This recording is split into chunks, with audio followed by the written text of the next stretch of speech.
talk. What's up, everybody? Welcome in to Off the Post. It's our Winter Open post-game show, this time featuring Herculyse.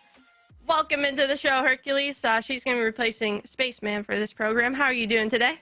I'm doing good. I'm excited to be here.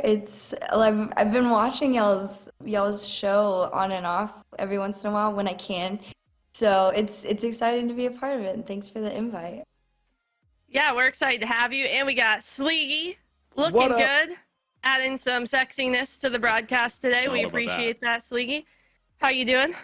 Doing good. I'm glad my prediction from last week came right. It makes me really happy. Also, the grand finals was just kind of fun to watch. So, yeah, I mean, I'm just chilling. And, of course, as always, we got the mountain next to me. And, Cam, I'm going to start it out hot with you. I'm going to leave this topic open to everybody. Gen G win again. That's the headline. This is, the fourth regional in a row now? I don't think we need to get into how they're winning. Yeah, I mean, we will, obviously, of course. But for me, I'm going to leave this topic open to all of you. You can jump in when you want. Is NA as a region failing right now? Because I say this because the grand finals featured 6 players. 1 player from North America was the clear big headline on Twitter heading into the series. And of course, the team with that NA player did win. The South American team ended up falling. But what do you guys think? Is NA, are the players struggling? Are the players letting us down right now? Or is this just, now it's not just an NA region, maybe it's an international region? I mean, I can start. I think NA is not failing. I just think they're being asked to step up a little bit. I mean, Complexity have been here for seasons now. I mean, they moved over. They had to make a roster move, and only just now are they beginning to maybe look like they're going to qualify for a major again. We haven't seen them on LAN for a long time. And Furia moved over. They couldn't qualify. Gen G are really the only team that aren't NA that made this swap that are doing really well. So I really don't think that's NA failing. I think Gen G are just, they have so much in the tank. I don't know where it comes from, but they're just incredible. They really are. Yeah, I think I largely agree. If anything, for me, this is NA getting just better and better because we're seeing it get more competitive. I mean, obviously, Gen G is sort of that top, but it feels like at the other levels as well, teams are starting to feel that pressure of, it's getting more difficult. We're having to perform at a higher level, whereas that parity might not have quite been there before. And I think that teams like Gen G, teams even like Complexity, because I think Complexity is easily the number 2 team in NA right now. I mean, I know they got number 2 in this regional, but I mean, they were just absolutely demolishing everyone in their path. I think that level of pressure is going to cause these other teams to be like, yo, we got to figure something out if we're going to have any hope of winning one of some of these regionals or any hope of trying to make anything happen at a Worlds or a major. What do you think, Elise? Do you think NA has do you consider these teams that were in the finals NA teams? Okay, I'm one of those hot take people. I already see girls I already know where she's going with this, but honestly, no, I don't see them as NA teams. I think if a team has competed in another region long enough to have produced some decent results out there, and then they come to another region, I feel like it's a very hot take, but then they come to another region and then either produce the same results or better. It's kind of just, it looks more like an EU team competing in NA for the sake of the opportunity came about from an org that was willing to bring them out there and compete in a new place. Yeah, I think I kind of have to piggyback off that idea because I kind of agree with that. I think these teams, when they start in a different country and they remain the same and then come here, continue to improve and do better. I think that somewhat might speak. What do you guys think, chat, audience? Do you guys think that, if a team comes here and they're from another country, do they count as the team, as the country you're playing in? Because for me, there's too many results previously, as Herculyse has said, to go off of. I think also a lot of the times you have players only coming over because of that org, also, as Elise said. So I think she kind of took the words out of my mouth, made a great point. And these teams, Cam, I just don't think that, I don't think NA's stepping up. I think that the individualism in NA might be causing a problem, especially on these teams, and that you might have chemistry issues on these NA teams that players of different cultures are more easily accustomed to playing with. Do you guys understand the point I'm trying to make here? Yeah. Or am no, I Karma, out in left field? I have a question for you based on this train of thought. So Okay. the top of NA struggling with all of the teams coming in from other regions, but M80 and Dignitas making quarters and semifinals respectively. FaZe missing out, losing to M80, and NRG surging back into top 8. Is there depth in NA? Or like, because it could be depth, right? This is the conversation that happens in EU a lot. Are we finally, because of That's all true. of the roster moves, getting our NA depth we've been asking for years? Ooh. Ooh, I mean, I'll go on that one. I feel like, yeah, like definitely like it's y'all getting depth in your region. Because I look at it like in other games, right? Like eventually, like in League, for example, like I just started keeping up with it. Like I never understood how many players there were from like other countries competing in like North America, for example. So, and again, it just makes for like really interesting storylines. I think it's more that like with teams like Gen.G, for example, like coming in and like completely dominating in like their first year, everybody's more willing to be like, oh no, that's an EU team like farming NA or whatever, just because it's the beginning. But I think once NA teams, like OG NA teams and rosters, start to, like you said, like rise to the occasion, right? Like it's like forcing everybody to step up a bit. Once that starts happening and they've been there for a minute, I think people would be more inclined to say like, oh yeah, that's an NA roster. So Yeah. my counter argument to this, Sleegi, and I'll talk to you about it, Sleegi. Yeah. Other than G2 beating Moist, do you remember an NA team winning a major or an international event since then? All NA team. Anybody? Or anyone other than Sleegi? I know. There is? What team? Oh, since Gen.G. Sorry.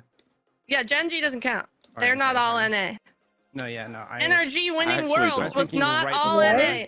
NRG winning Worlds was European. Turbo was there. They Well, wait, didn't win it was till they had version Turbo. 1, wasn't it? It was version 1 in LA wasn't it version 1 that the last team to Did win they a win a major? major? No, G2, No. G2 won the winter major, which is what I was gonna say. Well, not that last season, not that this was season. yeah. Yeah. And I This asked that season- because I don't know. Because if NA have never won an event without a European player on their team, then that's like, I feel like because G2 has, they won the LA major, I right? think that was the last time. That's yeah. that might be the only time, other than you, Cam, when you won RLCS season 1. Yeah, I mean, yeah. So it's No. you, and then it's G2 in 2022. Is that right? Is that the only 2 events where a full NA team has won? Cloud9. International events? Oh, Cloud9 as well. Okay, so yeah, won. Cloud9. I mean, Yeah. NRG We winning forget. Worlds. Turbo, my favorite NRG American had player. Turbo though. Oh yeah, they did have Turbo. You're right. Wow. Yeah. I mean, I feel like it's a little unfair though. Like, for me, the regionality of a team is just like where are they based out of, right? Where are they playing? I think for a long time, Rocket League has been very, North American teams are made of North American players. European teams are made from European players. But that's not been the case in pretty much all the other esports for a long time. And I made a tweet about it today because I saw a lot of people talking about it. But like, Herc was mentioning it. League of Legends, North American teams, like Cloud9 has 1 North American player. FlyQuest has 0 North American players. Overwatch League, the Dallas Fuel is literally all South Korean players. Like it across multiple titles. I mean, we see it in other things like in Dota as well. We see it in Valorant. Like there aren't really these all North American teams anymore. We're starting to see, and this is for every region as well, like not just North America, but we see Europe with players scattered around. It really feels like regionality is now starting to get more based off just where the org is located and where the players are located, because teams are more concerned, I think, about just building the best roster they possibly can and worrying about, we need to have at least 1 or 2 North American players. They're like, no, dude, if these people are better than the people in North America right now, we're going to use them instead. And it is it's strange because everyone on Gen.G right now, they all live in North America. They're all playing in North America. To me, it's still an NA team. Well, and then in my final, the what I was leading up to is like, is this a silly argument? Like, is this even a point to be talking about, right? Like, are we at the point now in Rocket League? Yeah, are we at a point now in Rocket League where it shouldn't matter anymore? Or is this an actual storyline of like, because for me, I think it's a silly argument. Like, I'm at the point now where I think that the competition is the competition, and the regions really are kind of irrelevant unless you're in a minor one. If you're in a minor one, okay, that's obviously different.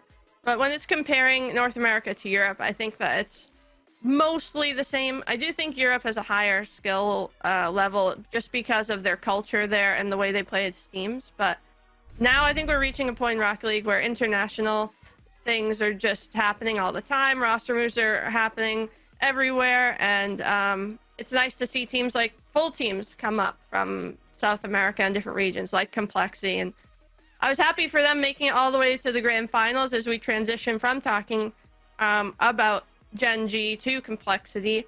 What did you guys see out of them this weekend? Cam, what did you see out of that Complexity squad that you felt really propelled them to a grand final? Because they've been struggling to get past the top 8 the majority of the time that they've come to North America. Yeah, I mean, I don't want to say that they're like, I don't want to blame the bracket on their success because they did look very good against M80 and Complexity, but these are teams that Complexity's never really had like gotten to play in that stage of the bracket. Usually it's like a Gen G is in their way, a FaZe is in their way, a G2 is in their way, somebody who really puts the pressure on Complexity to play perfectly. And Complexity are just very clearly a step above teams like M80 and Dignitas right now, and then they showed it. They looked incredible. And you know, credit to M80, I mean, especially with the FaZe win to get to quarterfinals. But once you're on, you know, day 2, day 3 in that playoff bracket, so much more pressure is on you, and better play is demanded of you. And Complexity just had it. Definitely did. For me, I don't know what you saw, Herc. I thought CRR was stepping up incredibly well, especially in the finals. It seemed like every touch he was making had purpose and intention, and he was really setting up his teammates well. Did you notice the same things, Herc, or maybe another player that caught your eye? No, I think the whole roster did well. I'll be honest, I didn't keep up too much with the NA games that were happening today because I'm still watching EU. But, no, the one game that I did tune into though was, I think it was this game 3, the Brazil game that Complexity pulled off. That one was my like, the potential, if you actually got into their heads a little bit, is kind of wild to see. It was just unfortunate. I mean, you go back to it, it's like Genji's just kind of on the page right now. So it really are. definitely gives off old Dignitas vibes when everybody like couldn't stop them, if that makes sense. So I think it's more like we're all just waiting to see who's gonna be the first team to figure them out. But I think Complexity could be the roster to do that. I thought Furia would be the ones to do that at this regional. I did Same. bracket I did too. predictions, That's and fair. my groups got super messed up, and like, I'm like, oh yeah, FaZe will just get 4th, and then they get M80 beat them, and so Furia Gen G was not the round 1 I was expecting at all. But when it happened, I went, oh, this is my grand final. This will be great. And then Gen G just kind of ran them over, and I was very sad the rest of the day.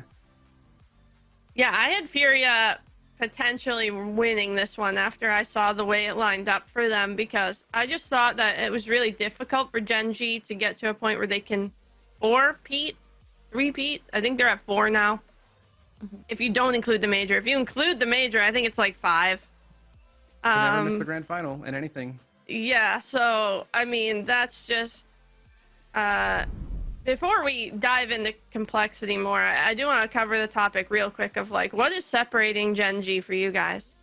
What about what they're doing is executing, and is it execution? Like, what's going on right now? Why is Gen G so dominant? It's definitely their team play. I think execution is, It's their What team about their play, team and play? it's their mental as well. Have you seen the pre-jumps? Have you seen how many they pull off in a grand final? I've seen it. I love it. Do you think that that's becoming a strat?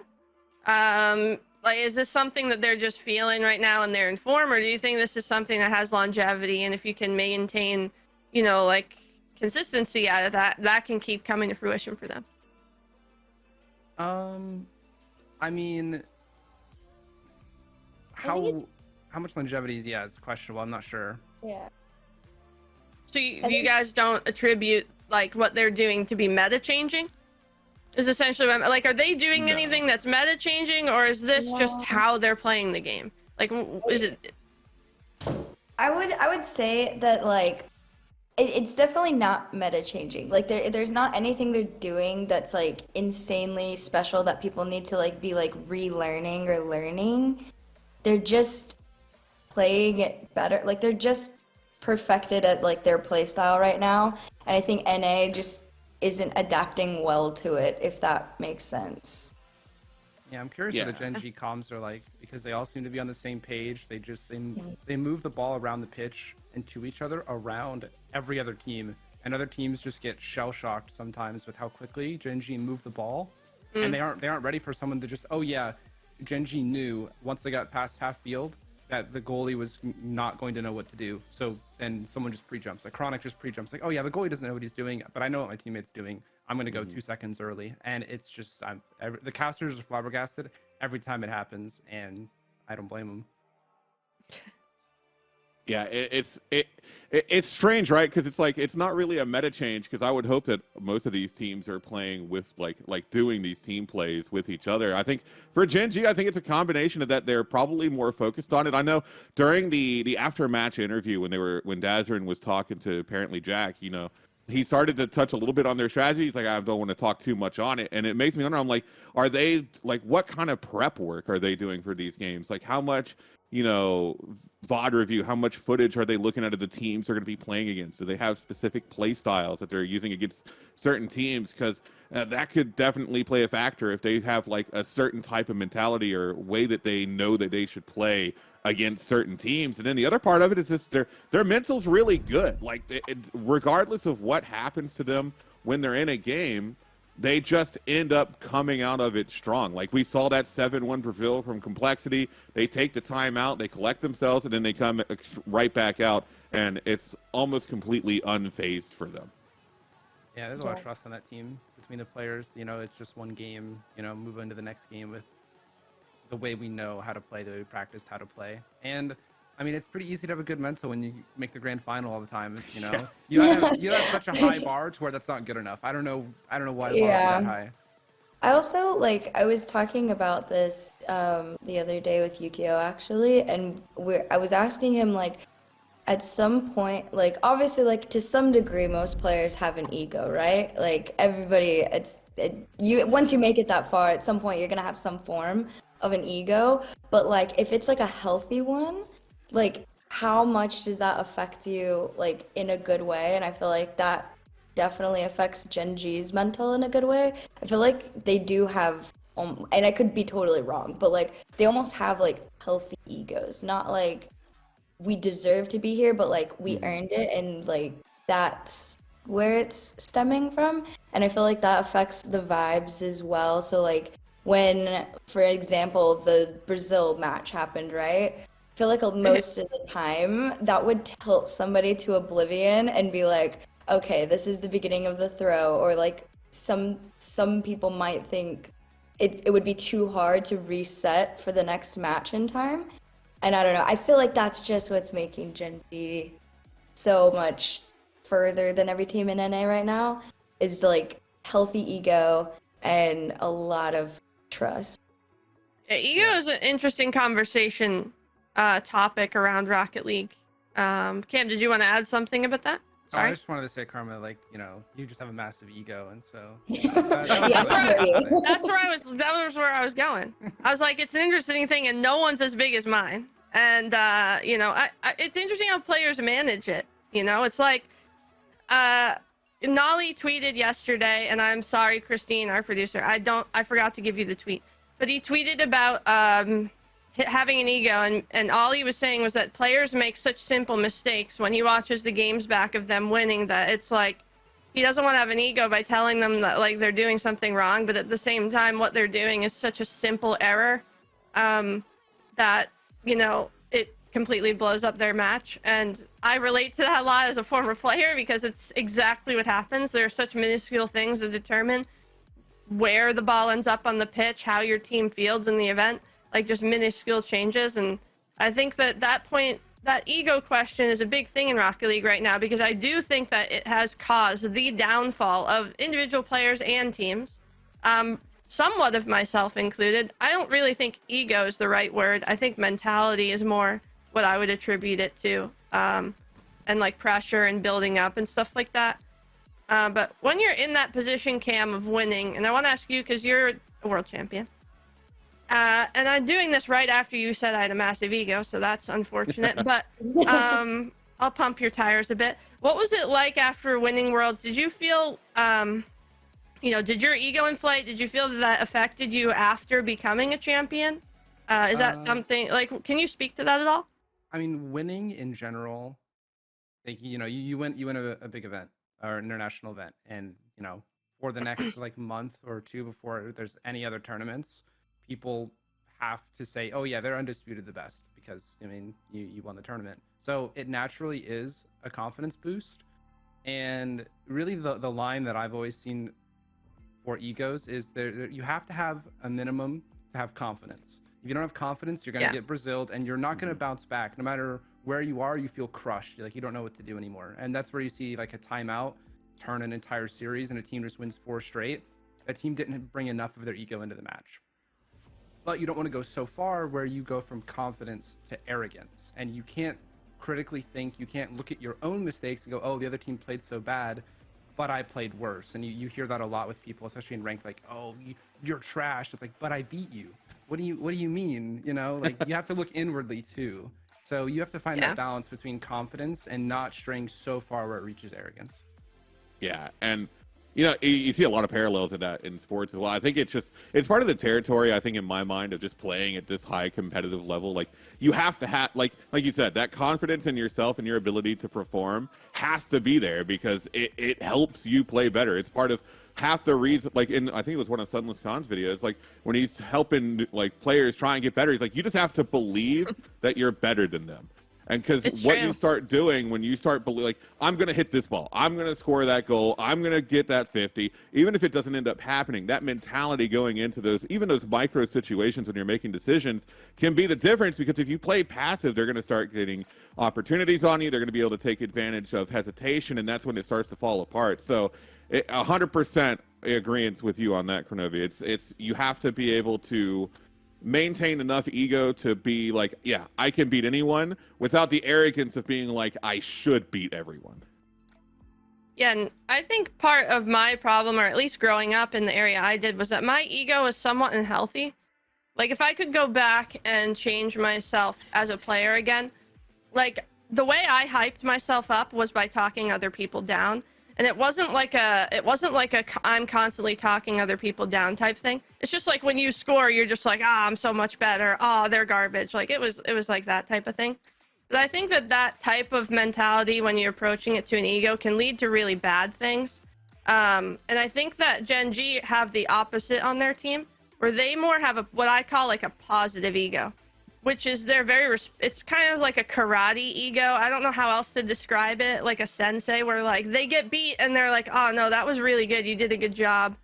And they're quiet ego about it, like they're respectful, and then they go back and they get to work and they realize that they need to improve stuff and stuff like that. And I think that type of mentality is a real difference maker, what makes talented players like some of the best.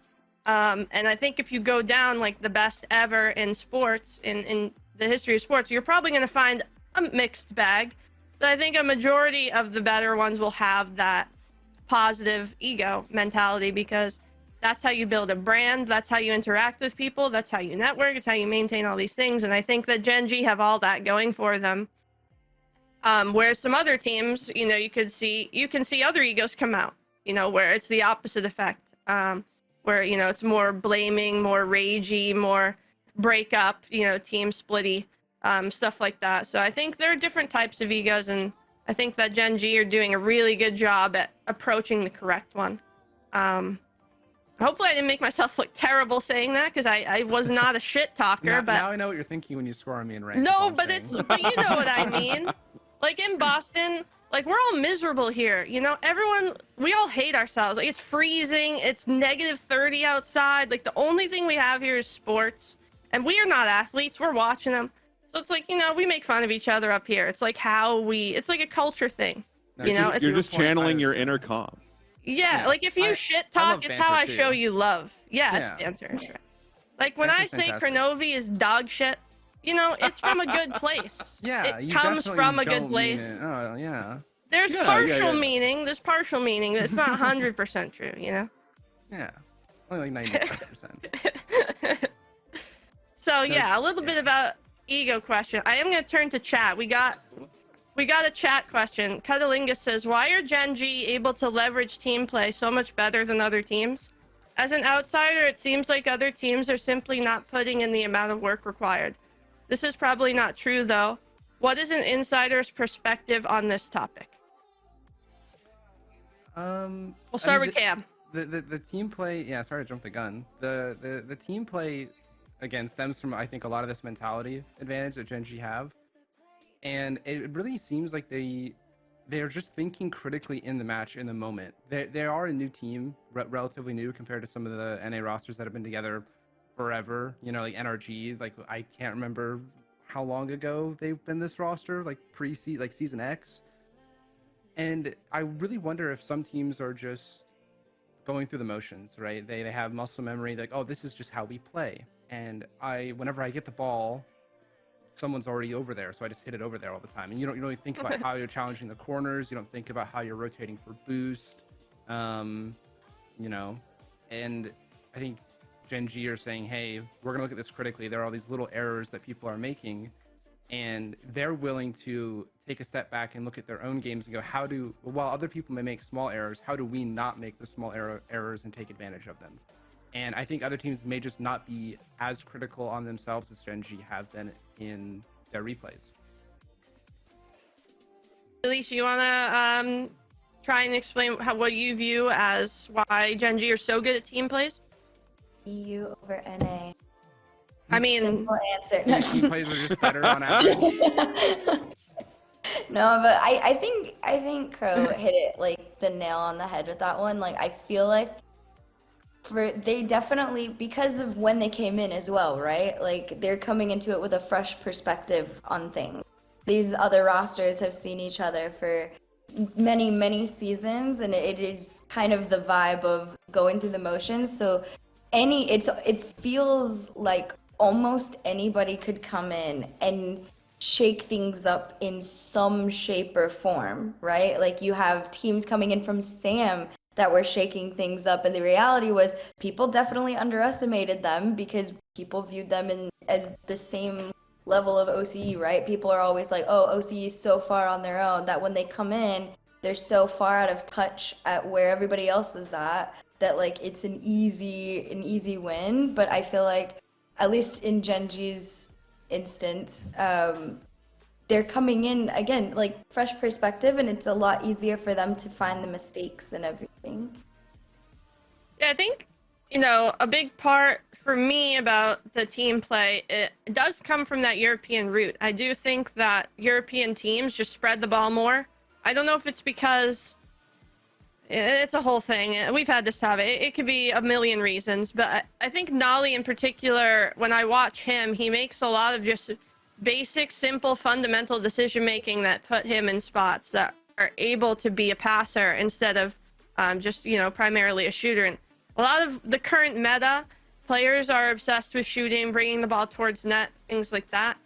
And Gen G at the top are able to combine both of those things, and it particularly flows through Nolly. And I don't know if teams have picked up on that, or if they're going to adjust eventually, because right now, what Gen G have done, in my opinion, is thrown all their chips on the table. They've won 5 in a row. And they're like, listen, I'm here. We're from Europe. We're kicking all of your asses. And now this regional has everyone panicked, right? If you look at the results, FaZe finished not even in the top 8. M80's through. Complexity make a grand final. This thing was thrown on top of its head. So I think Gen G are sitting pretty. They're loving it. I think that they're laying down the groundwork as to how to combine two play styles. And NA is seriously lacking some creative offense. And I think that that's been a problem for a while. And we've talked about it on this show for a while as well. Creativity issues, mechanical obsession to a fault, that type of thing. You can argue coaching. Sleegi, you're seeing these things, right? Yeah. I mean, I think like you're 100% right. Like Europe in general does just do a better job of spreading the ball around. It feels like in general, one of the NA's biggest pitfalls among like North American specific players, it's just kind of hyper individualism, right? Like you see on a lot of these teams, like they'll work together, but they're working together in a way that it still feels like each individual is trying to make all the plays themselves. Like you don't really see too many instances where someone will forego a shooting opportunity that might have a 40% chance of going in to pass for a shooting opportunity that has a 60% chance of going in. They're like, well, I'm already here. The shot's right there. 20%, well, whatever. I'm just going to go ahead and take the shot. Whereas Europe, they are. It is just, it feels like a numbers game for a lot of these players where it's like, no, if there's an opportunity to increase the chance of this goal being scored by even 0.5%, I'm going to take that option over whatever would make me look cool in this situation. And I think that as these results continue to pile on and as we continue, I mean, from Gen G, but you also look at Worlds last year from BDS, I mean, it was just clean Rocket League where no mistakes, they're passing to each other. It's all about what is the highest likelihood chance of us maintaining possession and scoring this ball.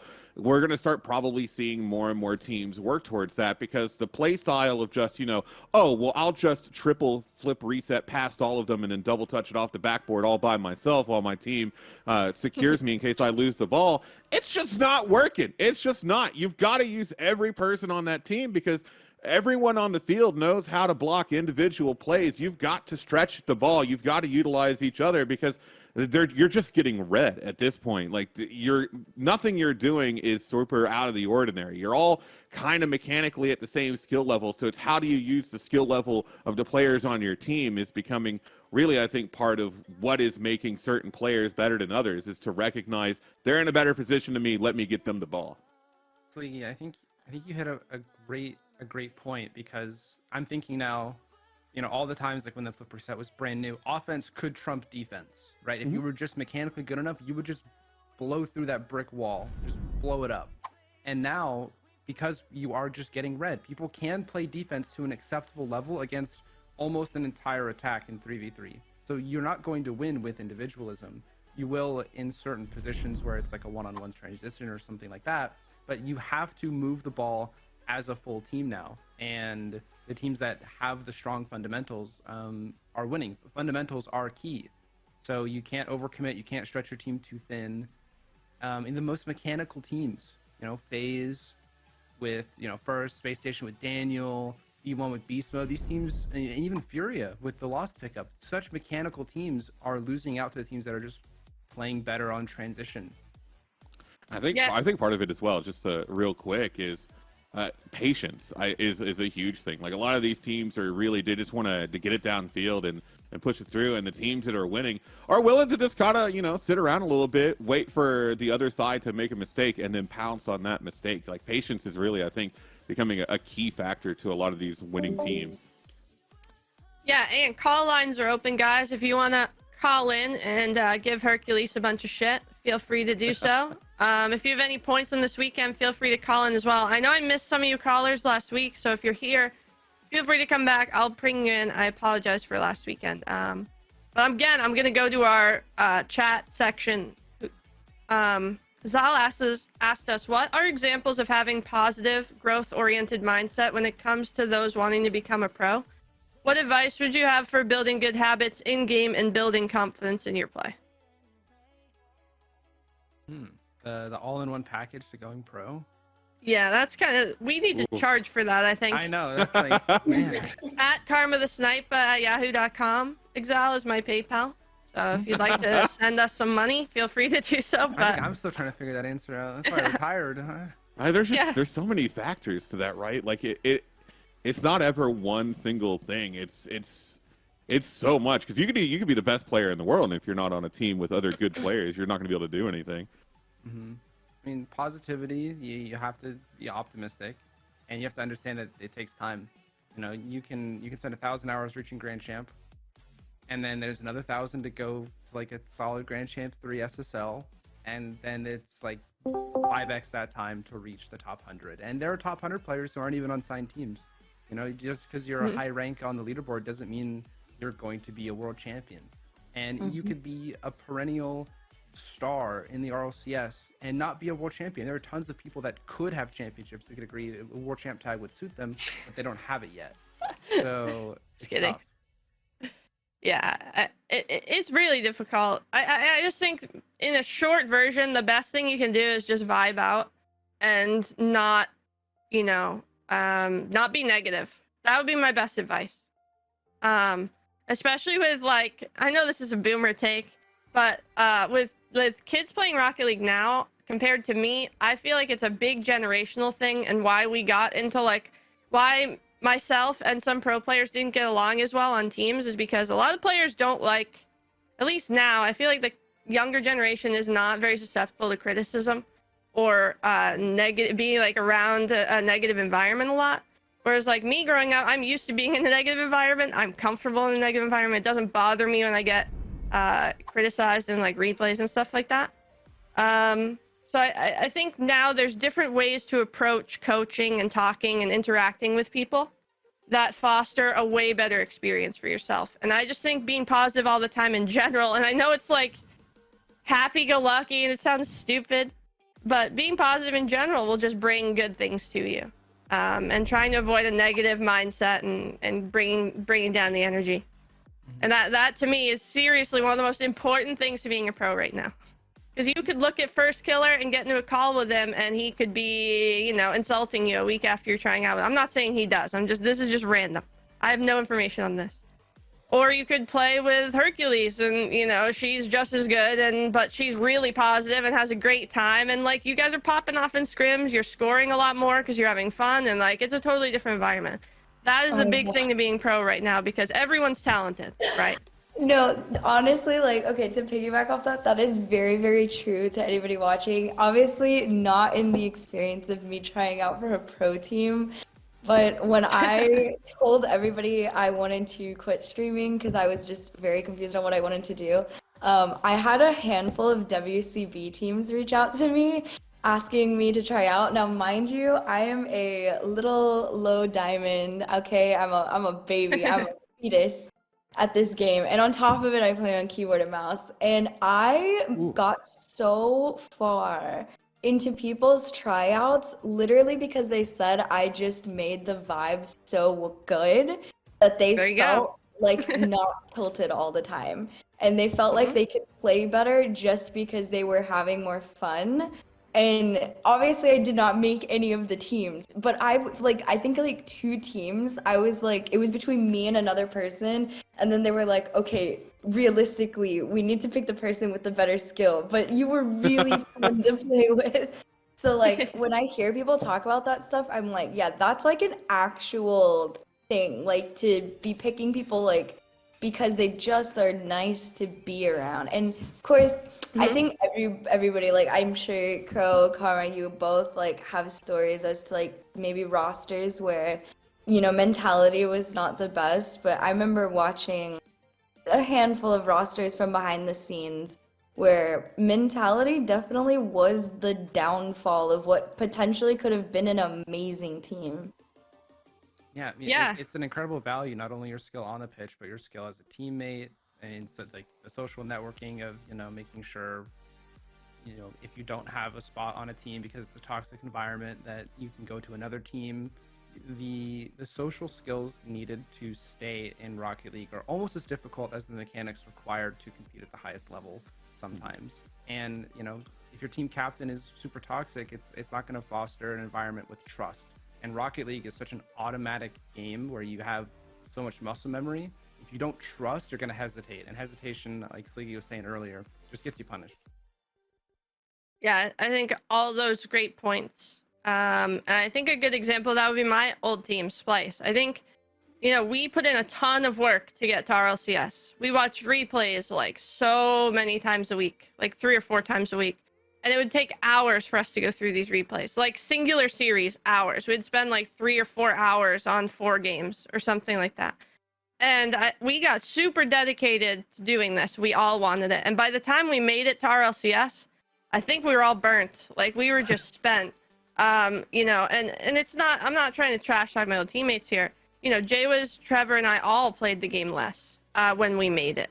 You know, I didn't play it much less. You know, I was still obsessed, but there's just, you know, certain things come into play when you're on teams that even sometimes doesn't have to do with personalities. You know, it's just the stress of competing, and you don't really understand it until you're there, and it's really difficult to explain because there's so many different types of pressure and where it comes from and how you feel it, and like there's so many factors. What your home environment's like, what your team environment's like. Are you traveling to a facility? Are you traveling across the country to play? Like, look at Gen G, right? They come all the way from Europe to North America, provided these insane apartment, or at least they look insane. All this new equipment, this new salary, this new org, this new video. They come in, they're winning everything, right? Everything's good. And I think that is a huge factor in momentum. I believe in momentum. I believe in like karma and stuff like that, kinda. And I think momentum is a huge factor in these teams. And I think Gen G are doing a great job just riding that wave from the org signing, the travel, the grand finals, repeated, and now they just fully believe in themselves. And what's even scarier is the rest of NA believes in them. Speaking of Gen G, we have a caller who has a question about Gen G. Yeah, I'm going to bring up Cuddlingus. Cuddlingus, are you there? I'm here. Hello. Hi, how you doing? Hi, everyone. Hello. Just hyped, getting into RLCS stuff. Love it, as always. Gen G are cracked, like insanely cracked. So I kind of want to follow on the question that you read off earlier about team preparation. Okay. I know that like replay review is really important for like a new player to do and kind of get used to your stuff, but it seems like Gen G are also doing a lot of that and like understanding what makes a team strong. And it seems like other teams are maybe not taking those points as seriously. I heard Johnny Boy's stream yesterday where he was talking about players, like when they get signed to an org, they kind of don't practice in free play as much, and they don't practice like their specific gameplay as much. It seems like Gen G is keeping up that practice. They're also like interpret or analyzing how other teams are doing stuff. Like Jack seems to be always doing that type of thing. And so I'm curious, like, culturally, it seems like Rocket League isn't mature like that. For example, Formula 1 is very mature. It's a very, like, there's a lot of money, obviously, so they have resources to invest. But it seems like tiny percentage increases are what Gen G is focusing on in a similar way to a Formula 1 team where they're constantly trying to make their, like, team better in the little ways that they possibly can, including replay review, including, like, mechanical practice on a personal level. So it's a holistic, like, increase. I'm curious why teams aren't taking it seriously like that. There's a lot of money to be made in Rocket League. Like, why don't they push themselves more? All right, cool. 40 billion words. Thanks. No, thank you, Cuddlingus. I'm gonna let you go so that we can answer. Okay, thanks for calling. Appreciate it. I think that is a lot, guys. First of all, I think that, you know, why don't we start by breaking it down into the microscopic changes that he mentioned, similar to Formula 1. I think it's a good analogy. You know. Yeah, I think that's a great analogy. Sleegi, what are or Cam, anyone, what is the minuscule changes that immediately that you think teams could make a change on? Do you have any in mind? Like for me, it's corner play, something like that. Yeah, that's what I was gonna say. Corner play, like, I mean, we were kind of talking about it earlier, like the team passing play. Like, it really, honestly, I think depends on the team. Like, because each team is going to have its own weaknesses that are individual to them and their strengths that are to them. But, you know, one thing that he did mention that I have personally, it's annoyed me for a really long time, though, is he talked about, you know, Gen G obviously looks like they are watching VOD reviews. They're looking over the information they need to make those minuscule changes. And I think part of that is they've got Lucian as their coach. Lucian, obviously, extremely knowledgeable player. It helps. For a long time, what has annoyed me is a lot of these teams, they'll form, they're really good, they get signed to an org, and then the org's like, well, we need a coach for you. Who's their coach? And like, oh, we've got this friend, we got this buddy, we're going to let them come over. They're going to be like, hey, you're doing a great job, guys. Everything's awesome. And I'm like, this is not a coach. This is kind of a cheerleader, but This is not a coach, and for a long, long time, and it has driven Preach, me Sleegi, preach. insane. Holy crap. It has driven me absolutely insane. Teams will put their friends as coaches and not people that will actually help them get better, actually analyze what they're doing, actually analyze what's going wrong. And that's why we've seen a lot of stagnation, because they're just sort of playing the game. They're going in the rank. They're doing scrims. They might watch a couple of things here and there, but there isn't really effort being put in outside of actually physically playing the game to get better. And we're seeing teams like Gen G that are obviously putting in that effort, and it's paying off. Wow, who would have imagined that? It's crazy. It's absolutely crazy. I need to nip something. I need to nip something in the bud right now. Someone said Sizz after this rant that you said in chat. I disagree with that. Sizz is a former pro player. Dude, it doesn't matter. I don't know what Sizz was coaching them. I wasn't in the replays, okay? Sizz is a former pro. He knows what he's looking at, especially former pros who have been playing a long time, where you've seen the game change and revolutionize. I can't speak English today. And essentially change the way it is over time, different metas and how things build off of each other. So even just by being a former pro, you already have more knowledge than the 95% of the bubble player scene that's hired.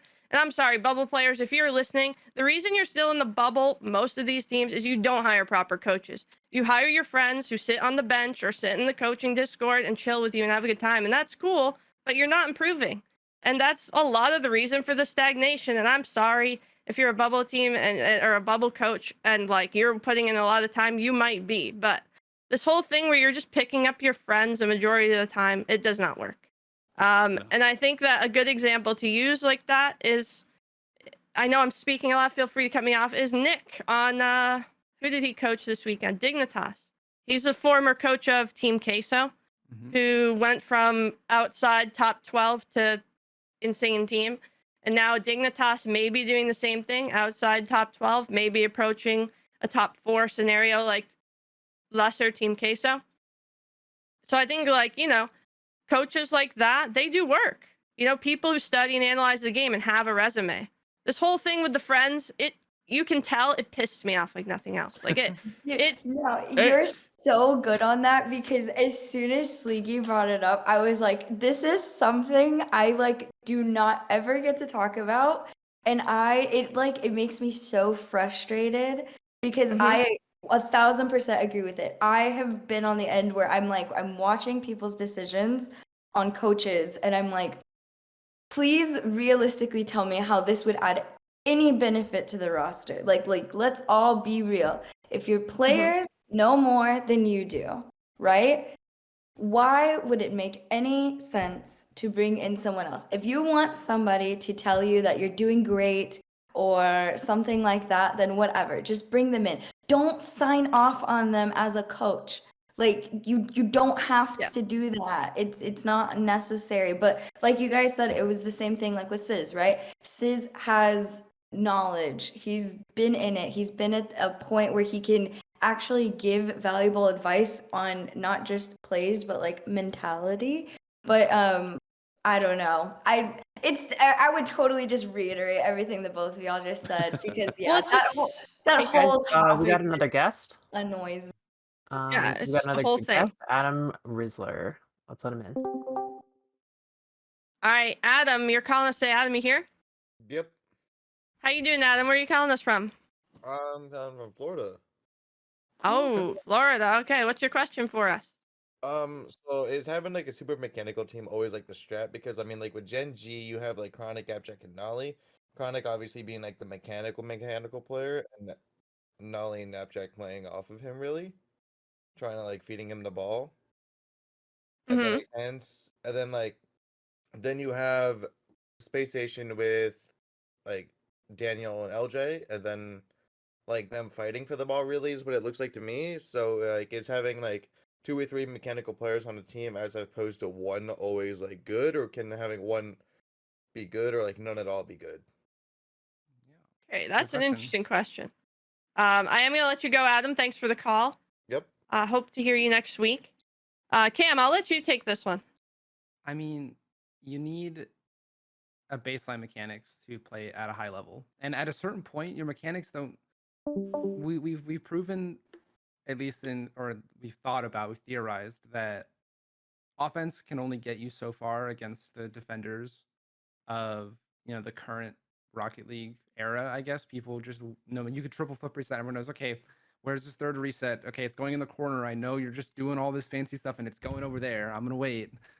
But a baseline mechanics is required, and I think fundamental mechanics are kind of what is falling by the wayside. All the flashy stuff is getting seen, and you're not seeing people's recovery mechanics. People say, "Oh, he's so good in the air," but in reality, he'll score a flashy clip. And what I'm more impressed by is after kickoff when he lands, a quick zap dash and then steals the boost from midfield. I go, that's a huge win, and it's always little mechanics that are getting underrated. So I don't know if mechanical players like that are constantly taking it to the wall and then going in the air. I don't know if you want too many of those per team, because that shouldn't be the default. That's like the backup, we need a goal right now button. Give the ball to Daniel first killer beast mode and hope. You don't want that to be your default strategy.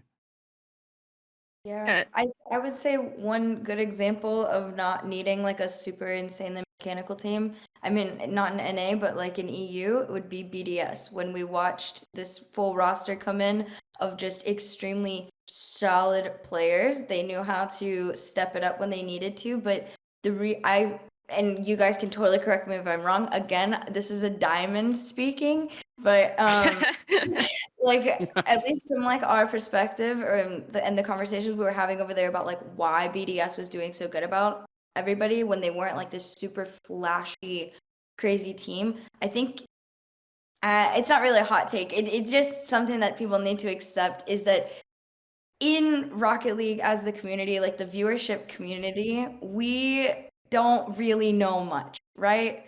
So we know mechanics equal good, mechanics equal cool, flashy, right? And then people will turn around and be like, well, the only good, cool teams are the ones that can hit double, triple flip resets in a series and then still win or whatever. Like those are the best teams. And then it's like what Crow says, like realistically, like the ones that we should be like in awe about are the ones that have the most solid all around players that can do everything nowadays. Like nowadays it's not mechanics anymore because everybody can do it, if that makes sense. But yeah, that's my little take on. I think for you touched on a really good point there, Herc. I think the important thing for like viewers when they're looking at stuff like this and they're like, oh well, obviously better mechanics equal better teams, is that's the ranked mentality, right? Like that's the sort of public match mentality of like, if I am just mechanically better than the other team, let's be honest, 70-80% of the time, if you're far and away the most mechanical player in a lobby, your team's probably going to win. But that's the difference between ranked and professional play, because that, like we were kind of touching on earlier, at that professional play, pretty much everyone can do all of the things. So it starts becoming more nuanced, and like what the small minor differences between teams can make a huge difference in the results that they're getting out on the field. Yeah, I think it's good to, like, if you picture a spectrum, right? Kind of like the political one where you have non-mechanical players on the left and super heavy mechanical players on the right. As usual, you probably want a balance, because I think a lot of teams now, even though they have those mechanical players, they're not able to make the correct decisions. They're overcommitting all the time. They're not doing what Cam's talking about. They're not recovering properly because they're focused on trying to hit this double flip reset, when in reality, it's not even a spot where you should be doing that, right? So it's a complicated question because it's a mix. You want that perfect mix, and I think Gen G is kind of the perfect example of a mix. Yes, Chronic is mechanical, but is he like Jan type of mechanical? I don't think so. Like, Chronic is fundamentally really solid. He'll hit any redirect on net. He'll hit any double touch you give him. Like, his mechanical consistency for like the basic fundamental stuff is really good. Appjack, I would say, is the high mechanical player of Gen G. He can do everything. His recoveries are really fast. He's moving really fast. He's demoing. He's bumping. He's calming. He's scoring. He can do anything on the ball. And then Nolly is kind of the brain, I would say, of the team, where he's thinking a lot about what he does when he's on it. He can do anything he wants because he has Chronic and Appjack behind him. He can pass to them and they'll get a shot off. He can solo play and they'll be in the right spots. He knows Jack's recovering. Like, these are like, that's what you want to do when you're building a team. And And even though you had Moist last year with their iteration of their team, they were all highly mechanical, but they still were extremely, extremely good in the decision making, and Vatira in particular, in like when to slow down, when to speed things up. So I think in the case of like mechanics, it's like an age-old debate: mechanics, consistency, and as long as you have those good decision making, I think that's more important than the mechanic building. But you definitely need to have those mechanical players on your team now, and I think we'll all agree, to hit those goals when you need it. When there's nothing there, you need that creativity. Yeah, Because every team needs at least one. You know, one At least. one person who's like that panic button, give the ball to. But Yeah. you still nowadays, if you're building a team of like 3 players, you value decision making, fundamentals, team atmosphere, probably a lot more. Like the baseline mechanics have to be there, and then anything extra is like, okay, that's nice, but how, you know, if you're constantly moving upfield and you're rotating on the wrong side of the post and bumping me in scrims, I'm never going to give you the spot in the team. Don't bump your teammate. And you know, to circle all the way back to what we were talking about earlier, a lot of these, the talk of fundamentals being so important requires a lot of hours in VOD review, in just in training to get those, like, not to really practice mechanics, but to practice keeping the ball close and moving it the way you like to move it around the pitch, just hitting it around. The VOD review is just so much more important than ever, and quality coaches that aren't going to be your friend, that are not going to be yes men, you know, that are going to tell you, hey, you messed up this, or why did you hesitate here, and not like calling, you don't want to call your players out, but you can't just tell them, oh yeah, you're doing great because, you know, you hit the double reset and he saved it. Oh, you know, like that's just unlucky. It's like, no, that's just bad. It's just bad play. If the double flip reset got saved, maybe you should have passed it. Yeah, exactly. Things like this that are slowly catching up to mechanical only players. And I think what you're going to see is a start of weeding out of those pure mechanical teams. Unless the 3 players are just at a point where they're getting to everything, because then you can't really argue against that. Like if you have 3 players, like if you had 3 Jans on the team, you're telling me that he wouldn't just beat everyone to the ball or do some creative outplay all the time and every 1v1. Like there are players like that where I just don't think you can play around. So mechanics definitely are a huge factor. But looking back on this weekend, guys, sorry, Cam, do you want to make a quick point? Oh, I envisioned this triangle of speed, mechanics, and fundamentals, and that's like what makes Rocket League. And so like we touched on fundamentals versus mechanics, but speed, kind of like the other side of the triangle, never got talked about. But speed is like so important, and so you're saying that, you know, with 2 out of the 3 of these things, you could create a championship level team, is what I think. Exactly. And if you're listening on the simulcast right now, we have a high quality graphic going out of the triangle of Rocket League, the pillars of success for the community. So screenshot that if you're wondering, if you want to be a pro, that's all you need. Whoa! This triangle is $20. Oh no! Yeah. Give out these secrets. Yeah, Oh, make $19.99. $19.99. $19.99. Only available if We you messed prime up the sub. marketing scheme. There we go. All right, we got to get the 99 in. Oh my god, my Prime alert went off at the perfect time as well. But still, I think, yeah, that's a great point. And there's a lot of aspects to the team. Thank you for the calls today. The calls are open again if anyone wants to join in. Looks like we have one in there now. We'll pick him up shortly. But for now, guys, who was your performer of the weekend?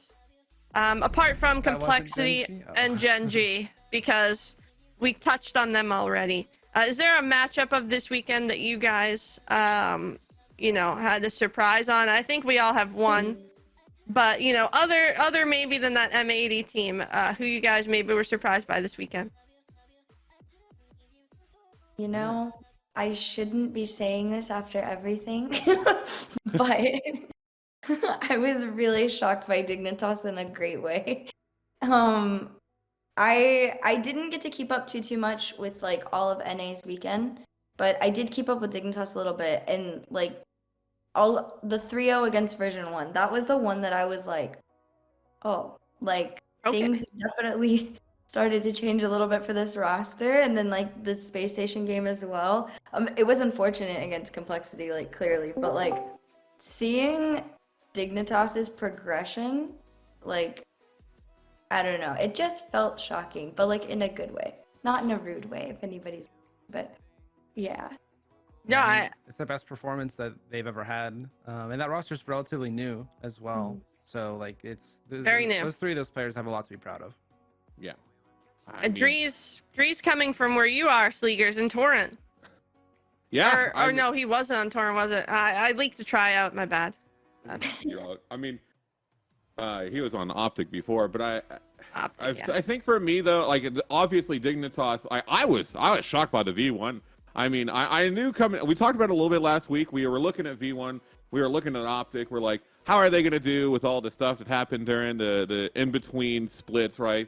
Are they going to use it as a fire, or is it going to create issues? I think it kind of created issues. Optic did not look good at all. V1, I mean, Dignitas, look, I don't want to take it away from Dignitas. Dignitas looked fantastic, but V1 also didn't look fantastic in that series. But for me, the big surprise, and I'm going to admit it because I doubted them last week when we talked about it, Karma. I know you know exactly who I'm talking about, but NRG, they fall to G2 in the quarterfinals, but admittedly, as someone that, and I'm sorry, I'll apologize to them right now, didn't think they were going to make it out of groups. I didn't think they were going to make it out of groups. They made it to the quarterfinals. They looked a lot better than I thought they would. They still obviously have some more to improve on, but I think that they have shown that they're not as bad as a lot of people have said, including people like me. And if they can continue to improve, especially going into these other regionals, I expect to continue to potentially see them top 8, top 4. No, I don't know if they quite have it right now to take down a Gingy or a Complexity, but also it's Rocket League. You never know. Things can change so quickly, but they really, really did impress me this weekend. Yeah, NRG were my team to watch. I said at the end of the show last week, I was like, oh, I'm going to be watching NRG matches. And then everybody, like, I forget, like booed me or something. I don't know. But I was impressed with their group stage because I also said NRG were not making it out of groups. And I don't mind being proven wrong. I really don't. When it comes to NRG, sure. Like, go and win the whole thing. I'm not going to be upset. But they showed signs of life. And so next regional, I will be attentively watching them again. Yes. Yeah, I want to see if it's consistent. Right. Christine, can you give me the big box here? Because I got something I want to talk about. All right. Boy. Two NRG teams. soapbox. No. This is not Serious NRG. soapbox? This is two teams I'm going to call out. Two teams this offseason at the last second tried to kick their players, okay, for a roster move. Does anyone know who those two teams were? Optic Gaming and Version 1 Gaming. Does anyone see them on the playoff bracket list? Can we pull that bracket list up against Chrissy? Do we see any Optic on here? Any green walls? I know Sean's not here. Any green wall Optic fans see an Optic there? That's why Sean's not here. He's sad. Oh yeah, He's still crying. Yeah, he's still upset. He hasn't left bed. So no green wall, okay. Version 1, where are they? Oh, at the very, very end there. At the last second. Interesting that the two teams that kicked their player last second and then said, oh wait, no, never mind. Let's actually, everyone come back. Everything's going to be fine, guys. We'll just continue the split as normal. Didn't show up. Is that a coincidence? I don't think that's a coincidence. And guys, it has to be talked about, right? I mean, team chemistry has to come into play here. It has to be in the back of players' heads when they're playing. And it sucks because I like these teams. I went on a little bit of a dramatic rant for the overzealous effect. Clip. But the clip. But at the same time, like, you know, come on. It can't be a coincidence. Am I wrong? No, mentality is so important. I don't think it's a coincidence by any chance. I feel like every time we've all watched that happen, right? And there's a number of times that it happens that like people don't even know that it happens, and then they're confused why a roster comes back like doing so bad. I feel like that is so just, if you as a team are willing to make that decision, you need to be prepared for the failure of that team coming in after that happens, because there's no, and maybe correct me if I'm wrong, maybe y'all know, but I can't think of a time where that has happened, where the team came back like nothing changed. Yeah. Don't know if it's possible. No. I don't know if it's possible. Actually possible to do that. Yeah. It's just like, how do you play comfortably, knowing that like a week or two ago your team was like on the verge of being like, yeah, you're out of here. Like it's just weird, right? Like We need to call Vitality Sleegi and see how they're doing it. I don't think it'll keep both of these teams down in the long run, but I knew this regional. I was like, we're either going to see the best performance out of these teams, or we're going to see really kind of poor performances, and that's exactly what happened. I think V1 probably has a little bit more upside long term than Optic at the moment. There's something weird about this Optic team. Like, every single player on it's good. I know a lot of people talk about Magic Bear, but Magic Bear performs pretty well for me for the most of the time. But there's just something not gelling, and obviously the shenanigans that happened during that trade window have not helped them at all. Yeah, for me, I feel like Magic Bear really dropped the ball last split. And not the entire split, okay? I think that he's a fantastic player. He deserves his spot, and I think he should be there the whole year. I was pissed when I found out about this. I was legitimately mad. Not just because I like Magic Bear and I've known him a while, but, you know, he had been on a Torrent Bubble 10 team, which was like me. We have a lot of similarities. He was on the 10, top 8, 10 team for like a year plus. Finally gets a chance to move up and join this, you know, different era, different style, huge org, and after one split is already being talked about being let go, and then is let go, and then is brought back. So I give huge props to him. I'm sure he's trying his best, and I'm sure the whole Optic squad is trying their best too. I don't think it's a personal thing for them, and I don't think it's either of these teams' faults. I don't think it's version 1's fault as an organization. I don't think it's Optic's fault either. I think it's a Rocket League problem, and I think it stems from all the issues that's happened, all the off seasons, all these years. And I don't know how you guys feel. I'll leave it to you after this question. I don't think a player on your team who you've worked with for a long time should tell you that they're going on vacation and then have to worry about their spot like while they're on break. I just don't like. I think as a team you should just decide if you're going on vacation. All right, we're closing everything down. It's like, enjoy your vacation. We're good. We'll see you next split. The fact that he said that and then was like, on a beach sipping a beer, and it's like, wait, what, dude, what? And then he can't even do anything about it because he's on vacation. It's just like, okay, you know. So it's a frustrating situation all around. One analogy that I've made a lot, and you know, I'm a big sports fan as well, so I make a lot of parallels between esports and traditional sports. But one thing that it is kind of surprising to me is, like, you know, in traditional sports, like in football, for instance, if a team has a bad season, they're not immediately like, all right, we're getting rid of our quarterback, we're getting rid of our running back, we're replacing all these people, we're going to have a new team next season, and they're going to be great. No, like, you don't really ever see that. You see maybe a player here, player there, if it's like consistently pretty poor performance. But for the most part, a lot of these like big professional sports teams will stay together for a couple of years, and then you look at esports and it's like, wow, yeah, they played not super great for 4 months, so the entire roster is changing. It's like, can we give a little bit more time for maybe them to figure out how they need to work with each other, or figure out what exactly is going wrong before making all these drastic changes? Like, I feel like a lot of these teams are never really given a chance to breathe. Like, if they're playing well, obviously they're not going to make a change, but the second that they don't get an ideal result, or this moment that things are kind of looking somewhat down, the first thought in literally everyone's mind is, all right, well, who's getting replaced? And it's like, no, what do they need to do better? Like, you can't just keep replacing people infinitely until you have a super team. Like, you've got to, at some point, figure out what you need to do consistently with each other. It's even harder because there's only 3 of us. Like, there's only 3 of you on the team at once. So it's not like an NFL roster where you have 50 of you and, like, 1 O-lineman's gone and it's like 1 out of 50. 1 out of 3 every time is a major... I remember we had to replace a player on CLT, like 4 splits in a row, and I was losing my mind. You have to change your play style 4 different times in 4 different months to play in 4... Like, it's just... As someone who's bringing on a new player, it's increasingly frustrating, at least for me, because I had to switch my play style every time. And it was just, you know, it just leads to... It's frustrating, I agree with you. And I like longevity, but I don't think that that's the way sports or esports is going. I think it's going the opposite. I think this is becoming standard. And I'm very concerned, because I don't know how you guys... Can you change that? I don't think you can.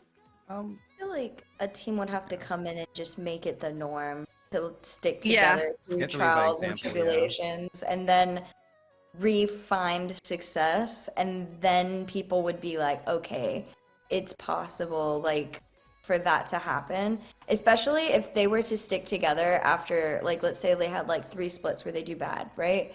Usually a bunch of, or like, I don't know, maybe like a full season doing bad.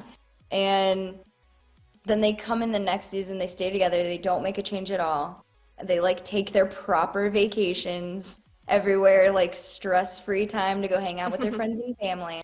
And then like we see them come back and they start to find success. And then the next season, let's say they, I don't know, you go crazy and like they win worlds or something. That is what I think it would take for people to be like, maybe we should keep teams together for longer periods of time. But I think also age is a huge factor in it, and people are really impatient. Yeah, I think very that's high schooly a lot of the time. It's a great point. I think that the high school thing is a big argument due to age. Age is another topic that we could talk about. I feel weird looking at age topics in Rocket League, especially on Twitter, just because of what people consider old nowadays. So it's just, I think part of the reason that you maybe could address it is what Splice did for me was like, when in my contract, it said that if I got cut for any reason that wasn't listed, and then I had a reason of list that was like, terrible, immoral things to do, right? Of course, I'm not going to do any of those. But if I got kicked for a reason other than that, I got 6 months salary or until I was signed to another team, right? So it was in my contract that if I got kicked, I was paid for 6 months or until I got signed by somebody else, and then they would take it over, right? So I think that that's maybe a way that organizations can step in and organize something that prevents the total collapse of a pro player's career in one weekend. That can happen. You can go away, get kicked, and then have no options because you're sitting out for a split, and then your friends decide because of the high school culture that they don't want you to play or try out with any of them, and you can get chalked like that fast. But I think, you can't rely on kids, and that's what most of these players are. Kids, like 16, 17, 15, to make adult decisions, because as someone who just turned 30, even I don't make proper adult decisions. I don't know how a 16-year-old is going to make contractual financial decisions based on and they also don't understand the ramifications of someone losing their job. They don't get it. They're 16, they're making tons of money, they're sitting in their room playing a video game. The idea that you lose your job doesn't compute. It doesn't add up. That's thank you. Crazy. Oh my god. Okay, sorry. There's so many layers to the issue of esports. This is the first one. That singular point is something I've never. Obviously, most of the time you don't want to talk about this stuff on Twitter because you just don't want to get into it with strangers and people because it would be hundreds long worth of threads, but or tweets worth of threads. But as far as that goes, I love the idea of having, something set up to protect a player for something like that. Because, in my case, right, you guys know our situation, I watched it, that was a very stressful period of time, watching kids take somebody's job away in a weekend. And then you're just left with an apartment and bills and things to do, and you have no way to pay for it. And in their mind, they're like, well, I live at home with my parents. Happened to me. I don't know why you're freaking out. Just go live with your parents again. And I'm like, are y'all insane? I need to come a point where I think, and maybe it is more normalized in NA, I don't know. But I've never heard of that where you get paid past a certain period of time, or if you get kicked for a reason outside a list of reasons that were preset. Hey guys, we have another caller. We actually have 3 in the waiting room, so I'm gonna start. Oh man, we gotta start banging these out. Yeah. All right, welcome to Ronix. Ronix, you're on the air. Hey, Darren X, how you doing? Hello, good to be here. How's Sweden? You still in the snow-capped mountains up there? Yep, it's pretty cold, pretty damn cold. What you got for us today, Darren X? This So is an given NA the- regional, you're aware, right? This is not you people aren't supposed to be here. Yeah, I already feel under pressure. So, All right, let's hear it. given how Gen G have established their dominance, considering 2 out of 3 of them are not from NA, I want to talk about the EU. Who on the EU side would give Gen G a good show match? Do you think? We all all want the Gen G Carmine. Carmine. We want I mean, to see it. We want That's to see content. Yeah. That's just content right there. It's just pure content. Yeah, that and Moist, in my opinion, would be insanely good of a matchup. Current Moist or former Moist? Both, in all honesty. All right, who wins there next? Former Moist or current Moist in a 1v1? Oh, that's a tough one. That's a really tough one. an easy I one. do like the addition of Astral, but it's hard not to feel like you really want the old Moist were the boys, you know. They felt like the boys, but They were the boy know, it's, band. yeah, they really were. They were Felt like Northern Gaming 2.0. I feel Yeah. like Northern Gaming and Remco, they were the first boy band team, and then Moist was the second boy band team. Now I think Cole might be the third boy band team. I don't know. AJG's hair is getting awful curly over there. If he extends that a little farther, he could get the TikTok hair rolling in like a week. I could see it. But for me, I think Oxygen. No bias, Really? by the Oh, way. wow. No, I agree too. Yeah, Ooh. definitely. definitely Oxygen. not because I do Oxygen streams. I This is an unbiased take. This is completely Non-biased. unbiased. Non-biased. I want to see Jorius versus apparently Jack. I think they're two of the most clean, mechanically consistent players in the world. Maybe 1 and 2. Depends on who you talk to. And I want to Kronovi see them versus go Vice. against each other. Yeah, I want Yeah, to see Kronovi them go versus against Vice. each other. That would be something as well. I mean, are we talking about like matchups we want to see, or matchups that we think that Gen G would like it would be like a close series? Because for me, I think Gen G, and I look, I'm a Moist or an Oxygen fan as well, because I also work on their broadcast. But I think if Oxygen and Gen G played each other right now, it's 4-1 Gen G. I don't really see too much. I don't see. I think the only two teams that are in EU that could probably stack up really well against Gen G right now is the two teams at the top of EU, Carmine and Moist.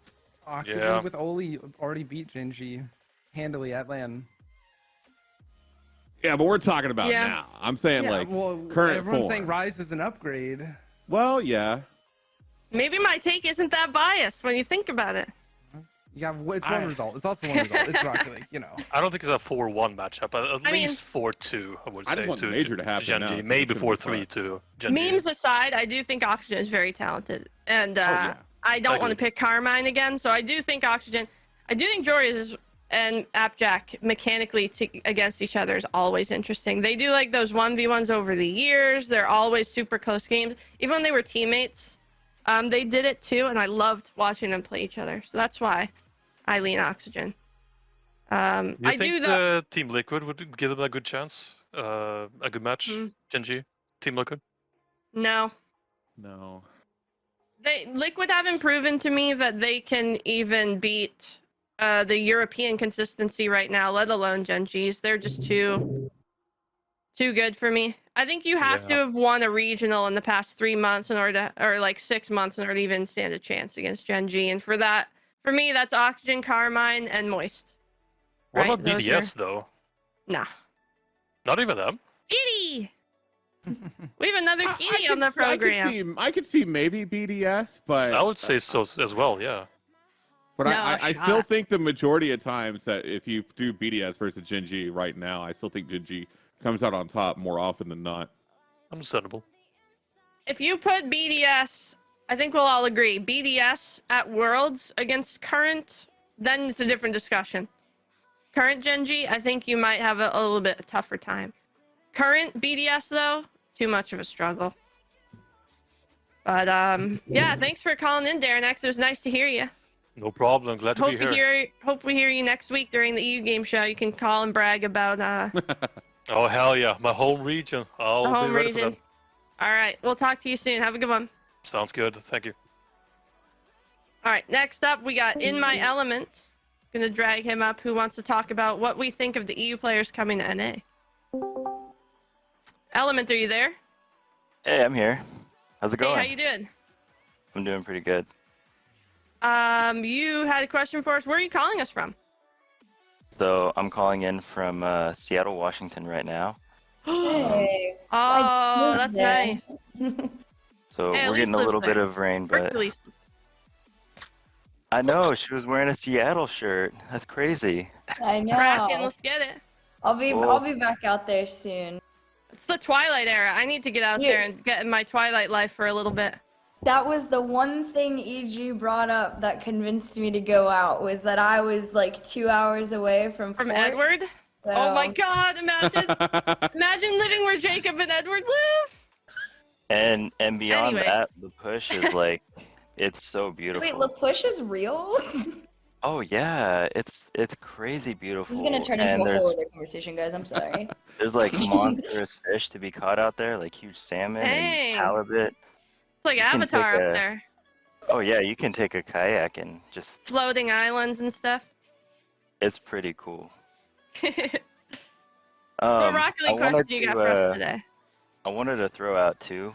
One's kind of a funny one, and one's kind of one that I know what you're gonna say. Let's hear it. You want the funny one first? Yeah.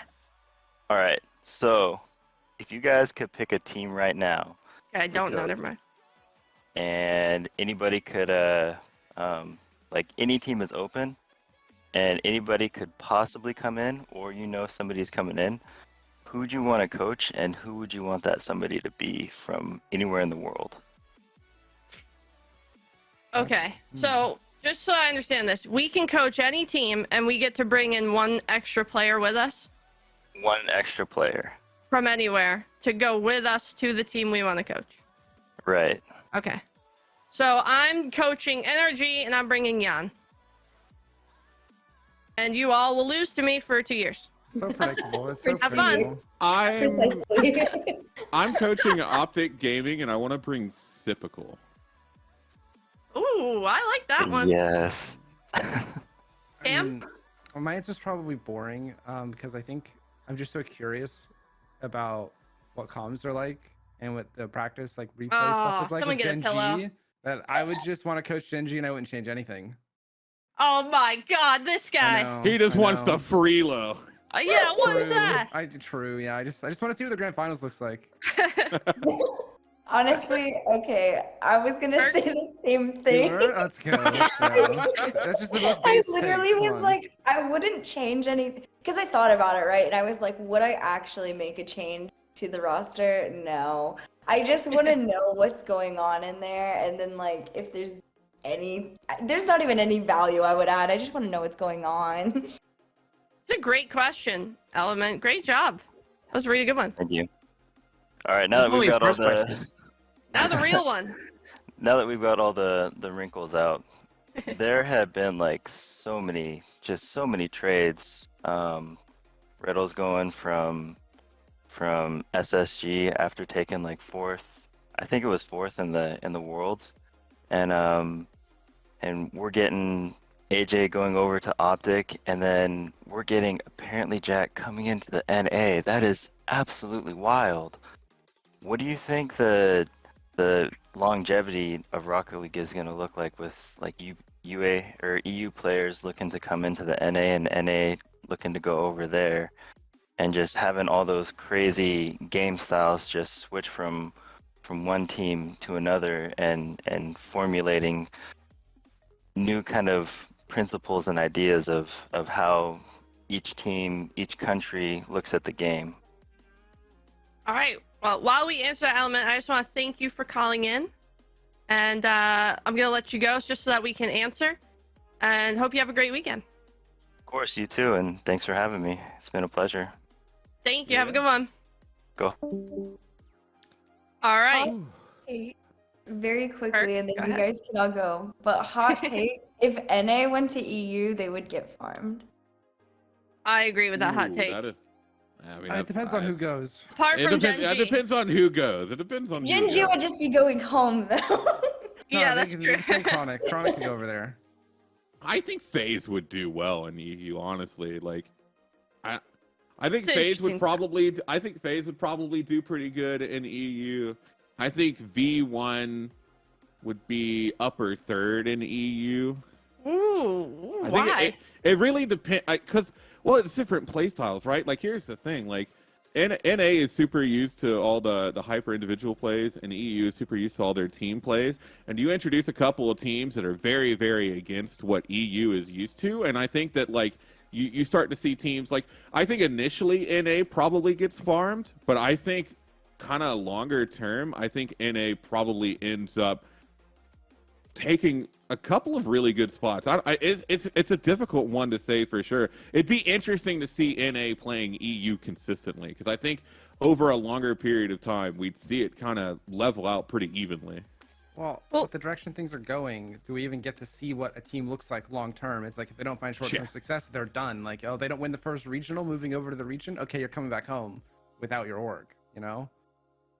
And I think that is due to partially how it's set up right now. I think because the season is seemingly long, but you have, after one split, you kind of are in trouble if you don't perform and you're a team that's like on the bubble. If you're a 5 or 6 and you lose the first split, you're in huge trouble quickly.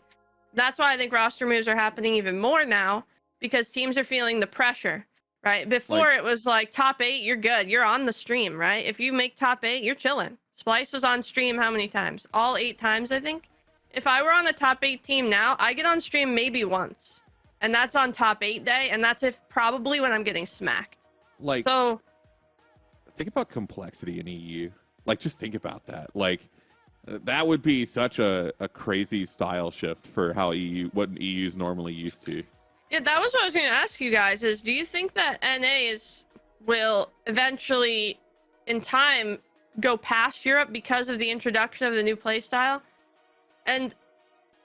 Or do you think that maybe Mina sneaking in all those years is actually maybe the reason Europe was able to stay ahead this whole time, was because of those sneaky Middle Eastern 1v1s, 2v2s, Ahmad, Khaled playing in the high-level games that kind of opened them up to a different playstyle? But like now that Sam is very comparable to the rest of the world online, like North America has the Sam players to, you know, bounce ideas off of and really like challenge and grow with. Yeah. So NA's turning into a mixed bag, which could be good, could be bad. As far as for the longevity, which in my element was asking, I think it's the esport is in an interesting position because this year feels like a holding year, and I have no information to tell you that it's not. Okay, I don't know anything, but it feels like a hold year, and I say that because they just copy-pasted last year. And because the esports director left mid-World Championships. He announced that he was leaving the head of Rocket League esports. So I think that Sonics is in a bit of a tough situation. I don't know what they decide to do, but I felt like, you know, maybe this year they didn't have time to add new things or try maybe a different format because of all the chaos that was going on.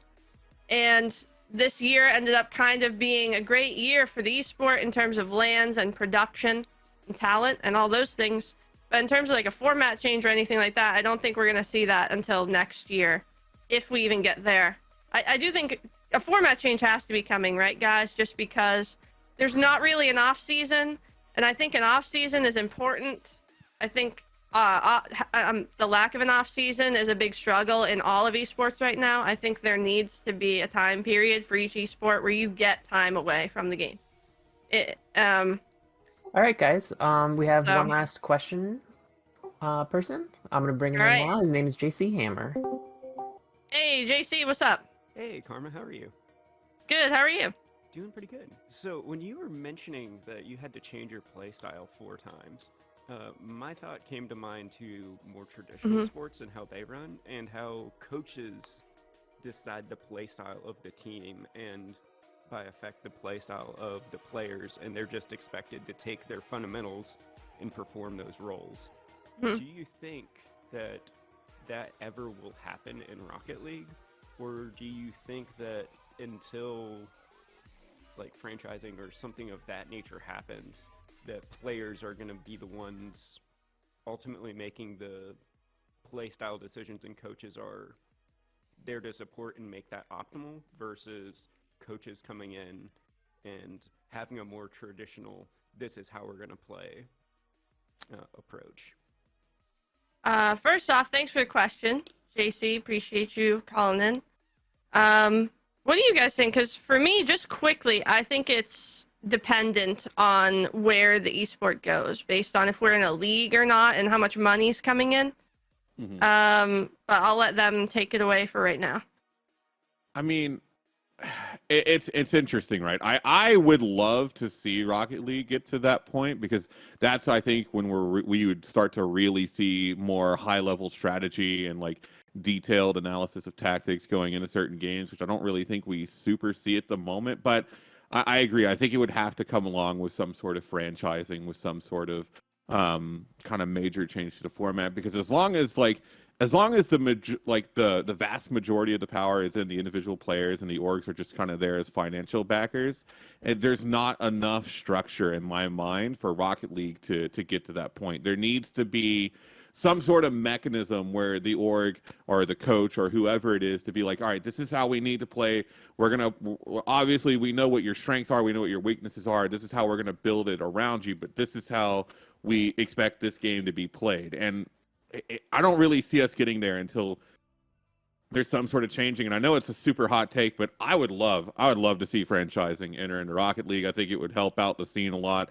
I think it would give players more stability. It would give orgs more stability. It would allow for a lot more money, I think, to be warranted to be poured in by these orgs, with sports psychologists, with coaches, with deep planning, with all that sort of other stuff. And until we really get it, until there's that sort of security that orgs can really feel like that sort of investment is worth it in the long term, it feels like it's going to stay stagnant and not really move towards that at the moment, at least for me. Yeah, I mean, I think you brought up a really good point with, players getting stability, but I also think they trade off a bit of like their power, because right now the spots are tied to players. And in a franchise, they would they'd lose a lot of like their voting power, I guess, but that would probably incentivize them to say, oh, I need to listen to my coach and we're going to have to play this way, because if I don't fit the team, I'm out of the environment entirely now, regardless of how good I am individually. Whereas now players, they could listen to their coach, or they don't listen to their coach. Speaking from personal experience in the scene, I definitely know there are times where players are doing other things during replay review, not paying attention, not really contributing during discussions about strategy and fundamentals and team elements. And when it comes time for game day, it's all about them on the pitch, and everybody kind of has to play around them because of that. And so when players have power, they get to do what they want to do on and off the pitch. And I think as a viewer, we would definitely win with a bigger league, a structured league, franchising, and it would incentivize teams to build a lot more around support staff and coaches. And it would be cool to see what Rocket League looks like in that future, if we ever do get there. Yeah. And just real quick to touch on it, because I know that's the one thing that everyone always mentions whenever anyone brings up franchising, because I know there's a lot of people in the community that are vehemently against even the concept of franchising, but because a lot of people have concerns of like, well, it's going to give all the power to the orgs, like the players aren't going to really have a say anymore, and that is a concern. But I think if you compare franchising with something like a players union that like sort of, does still offer a lot of those protections to the individual players themselves, that it could end up working really, really well. Hercules? I'm be honest, in my situation, I think all of us just watched my org drop the team the day before it started. That was a very stressful thing to go through, especially like as a creator signing 3 months before that happened and having no knowledge that it was going to happen. I feel like, at least in terms of franchising, from the creator perspective, it helps everybody, not even just the players. Like you're helping the creators that are on the org because of the team. You're helping like just the league in general stay more stable. But I don't know, whenever I think of franchising, I now start to think it in like it actually would stabilize things a lot for a lot of people. And it also goes back to you're really saving a lot of adults from having their lives be affected by children's decisions. I think it goes back to that as well. Like, I know people would be upset if like their votes would be taken away, but you also have to think sometimes is a decision being made rationally, or is it being made out of emotion of somebody who's not old enough to comprehend like the repercussions of what they're doing? So I mean, that's a great point. There are a lot of people in this industry, specifically the scene I know, that are extremely talented, extremely hardworking, who've been shoved down because of social decisions that are purely based off of who's friends with who.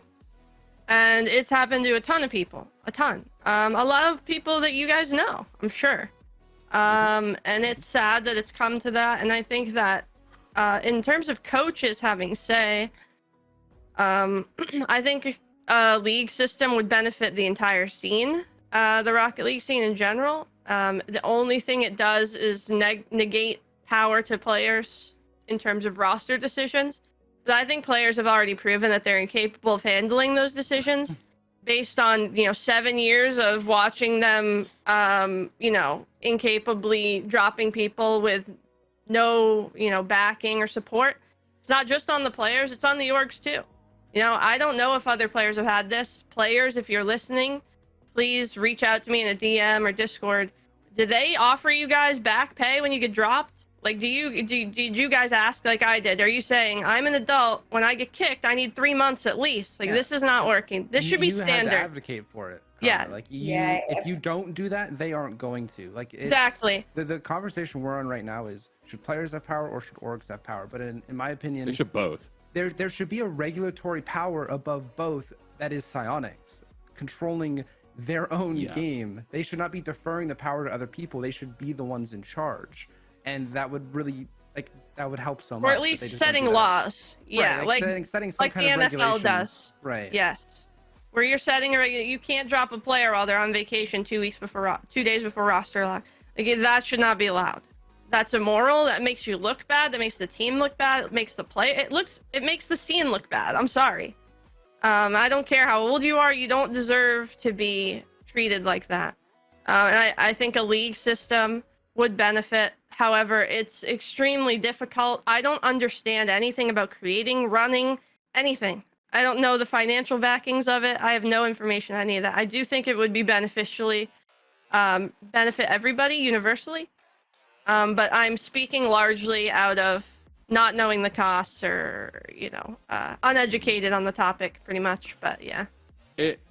It's really unfortunate too, because I feel like, honestly, prior to this current format, we had the right sort of setup to facilitate something like that. Like, we had league play with ProRel that still gave opportunities to bubble players. Because I know the other thing that a lot of people talk about when it comes to like franchising and introducing that into Rocket League is like, well, is that going to limit the ability for new up and coming talent to be able to get on rosters? Because now you're going to have these rosters that are locked down, and you're if you're a team, you're sort of locked into your spot. So are you really incentivized into letting players go that are on these long-term contracts? It could reduce opportunities for bubble players. But honestly, before, when you had the RLCS and then you had the RLRS, if you had that, but with just franchising and a collective bargaining agreement that was set up by like some sort of players union to sort of guarantee baseline things for the players that everyone who's participating in this league has to follow if you want to be an org in the league, that to me is the ideal. I don't know if we're ever going to get back to that. I don't know if Psyonix is ever going to want to go back to a league play as much as I would love it. I don't know if they ever would want to bring back ProRel, as awesome as it was, because honestly, the format was part of what made me fall in love with Rocket League esports in the first place, because it was so just familiar. But something like that, I feel, needs to happen. Otherwise, we're just going to be stuck in this loop of, you're going to have to own every jersey of every team in a certain region because the players you like are moving around that much. Yeah, and this is an esports issue. This isn't just a Psyonix issue. Yeah. This is it. I mean, it's an esport issue for those who don't have a league. A league isn't flawless either. You're going to run into a lot of issues there, but I definitely think that it's the future, which is where you want Rocket League to go. If you're a Rocket League fan, I think people are aware. I think it can be a flagship bridge builder for normies and esports. I think Rocket League is a good combination of basic game plus strategy and advanced tactics that are underlying. So I think Rocket League is a perfect game to take over esports and bridge the gap to normal sports, but it's a long and difficult road. I mean, the NFL is at year what? They just passed year 100 a few years ago. We're on year I hope 6. Rocket League gets to 100. That'd be great. Yeah, we're on That'd be year awesome. 6. So, I mean, we're a baby, Crazy. speaking wise. So there's a lot of improvements to be Hopefully made. we have UE5 before we hit year 100, though. Maybe. Maybe. Who knows? Debatable. Who knows? We'll definitely have AI by that time. So maybe we'll just be living in a whole different world by then. But The bots will have their own league by then. anyways, guys, I am going to wrap up. JC, thank you for the call. I am going to move you down. I appreciate you. We are going to wrap up the show. Thank you for everyone for calling in today, all of you guys in chat. Hercules, thank you for joining us. Would you like to give yourself a shout out, let people know what you've been up to? And yeah, take away. I'm Hercules on every platform. And yeah, I mean, I've kind of strayed away, not purposely, from streaming. So I've been more into casting recently and analyzing, and I'm kind of finding my way there. And so you can kind of catch me everywhere right now. I'm kind of everywhere, not gonna lie. But for now, for the rest of the spring at least, I'll be on the B and the A stream for CRL. So that's Awesome. where you can find me. Definitely want to check out Hercules, and as always, you can catch Sleegi and Cam here on this program, as well as myself. But until next time, guys, we'll be back next Sunday following the EU Regional number 2. So until then, we'll catch you guys then. Have a good night. Nice night. Messed up the outro. Damn it. Bye, guys.